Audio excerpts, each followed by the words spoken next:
মঙ্গলবার ঢাকায় metropolitan magistrate আদালতের মামলার বাদী মোহাম্মদ আলমগীর কুমকুম লাশ উত্তোলনের আদেশ বাতিল চেয়ে আবেদন করলে বিচারক তা মঞ্জুর করেন।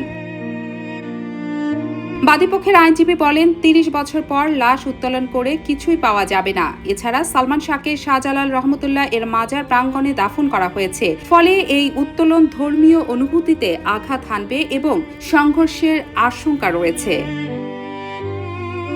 এর আগে গত ২৪ মে তদন্ত কর্মকর্তার আবেদনের পরিপ্রেক্ষিতে লাশ উত্তোলনের অনুমতি দেওয়া হয়েছিল। মামলার এজাহার অনুযায়ী ১৯৯৬ সালের ৬ সেপ্টেম্বর সকালে নিউ ইস্কাটনের বাসায় শোবার ঘরে মৃত অবস্থায় পাওয়া যায় সালমান শাহকে।